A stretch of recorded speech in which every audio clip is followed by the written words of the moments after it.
Assalamualaikum warahmatullahi wabarakatuh. Selamat pagi anak-anak, salam sejahtera bagi kita semuanya. Mudah-mudahan kalian hari ini masih dalam kondisi yang sehat dan tetap semangat walaupun dalam masa pandemi corona ini. Pertemuan yang sebelumnya kalian sudah mempelajari pembelajaran yang pertama, tema 1, subtema 2. Hari ini kita akan masuk pada pembelajaran yang kedua. Materi yang akan kalian pelajari ada 2. Yang pertama, penerapan nilai-nilai Pancasila pada sila keempat. Yang kedua, mengidentifikasi jenis patung yang sudah kalian buat. Nah, tujuan pembelajaran yang akan kalian capai yang pertama, kalian mampu menerapkan sila-sila keempat dalam kehidupan sehari-hari dan mampu memberikan contoh perilaku yang sesuai dengan sila keempat. Yang kedua, merencanakan desain patung dan maknanya secara rinci. Setelah kamu membuat patung Nusantara, tentunya kalian harus mengetahui alasan membuat patung tersebut. Ayam adalah unggas yang biasa dipelihara orang untuk diambil telurnya. Memelihara ayam diharapkan dapat memberikan penghasilan dan memenuhi kebutuhan pemiliknya seperti kebutuhan telur dan daging. Pernahkah kamu mengunjungi peternakan ayam? Tentunya pernah, karena di sekitar tempat tinggal kalian banyak terdapat peternakan ayam.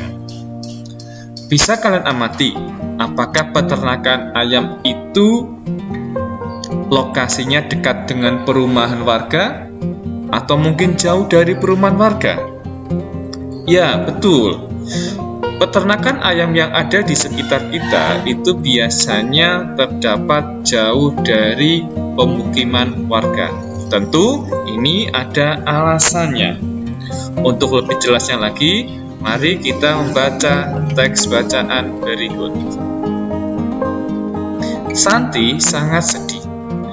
Ayahnya baru saja bercerita bahwa penduduk setempat mengeluhkan keberadaan peternakan ayamnya.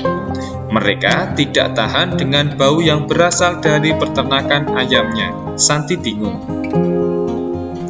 Peternakan ayam Santi adalah peternakan keluarga. Usaha dari peternakan dapat menghidupi keluarga dan membiayai sekolahnya.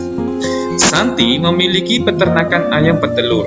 Secara teratur, ia mengirimkan telur ayamnya ke pasar untuk disimpan di salah satu toko di sana. Santi tidak mau peternakan ayamnya digusur. Ia akan berusaha agar penduduk mau menerima keberadaan peternakannya. Apapun yang terjadi, Santi akan membela keluarganya agar peternakan tetap beroperasi. Tentunya, dari teks ini kita bisa menyimpulkan atau mencari permasalahan yang dihadapi oleh Santi. Dan ini nanti akan kalian kerjakan di akhir pembelajaran yang kedua ini.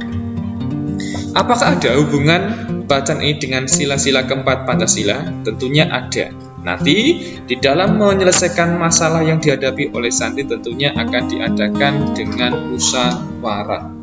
Musyawarah ini merupakan bagian dari sila keempat Pancasila. Nah, ini contoh beberapa gambar yang menunjukkan pelaksanaan musyawarah. Di sebelah kiri itu ada beberapa siswa mungkin sedang bermusyawarah.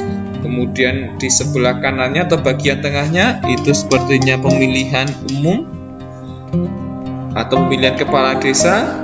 Kemudian yang pojok kanan itu sepertinya berdamai karena ada polisi, juga ada tokoh agama. Ya, nilai-nilai sila keempat Pancasila. Sila keempat berbunyi kerakyatan yang dipimpin oleh hikmat kebijaksanaan dalam permusyawaratan perwakilan.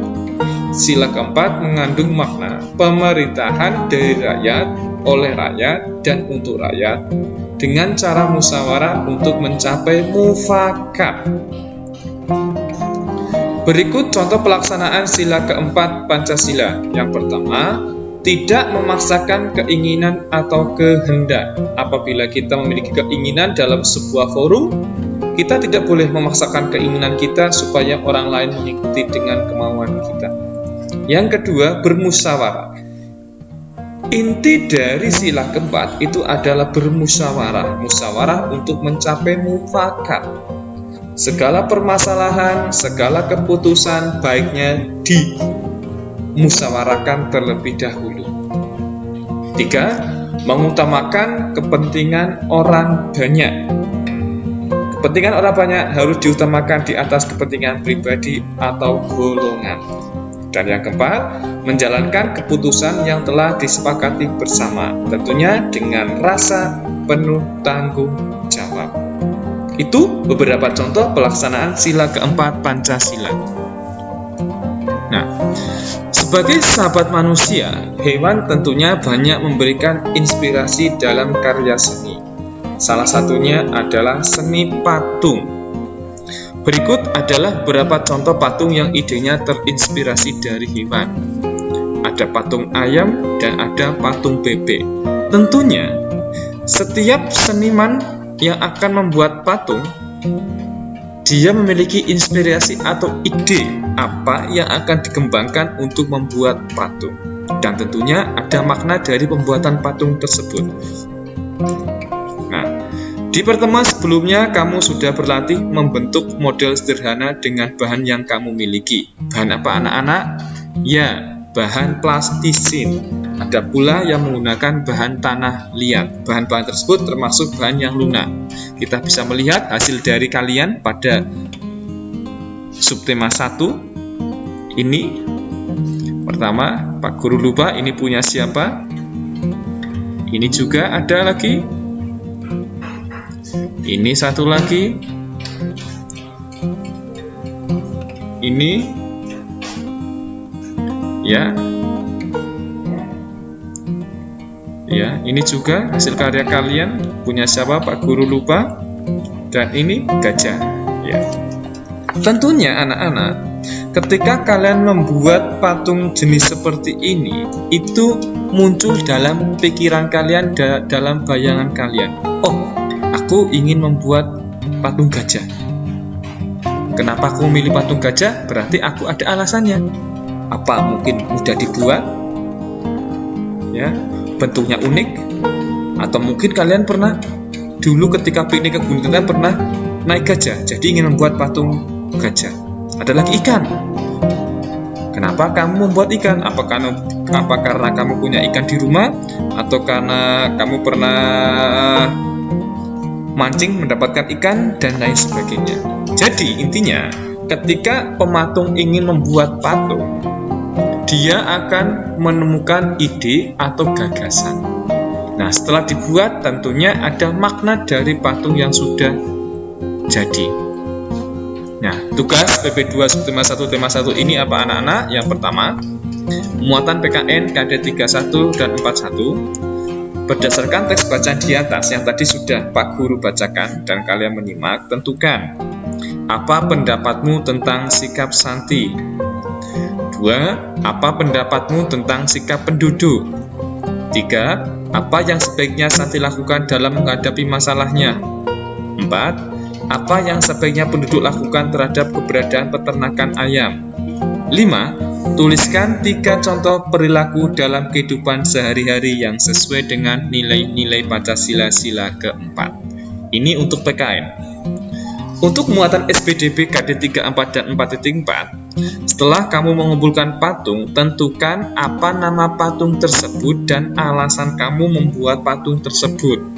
Yang tadi itu ada yang gajah, ada yang ikan, ada yang ular, ada yang kura-kura. Itu nama patungnya apa? Nanti kamu tulis, kemudian alasannya apa kamu membuat patung tersebut. Pasti ada alasannya. Ya, itu tugas PP2 subtema 1 tugas PP2 subtema 2 tema 1 ya. Kalian kerjakan di buku tugas kalian. Bisa dipahami anak-anak? Ya.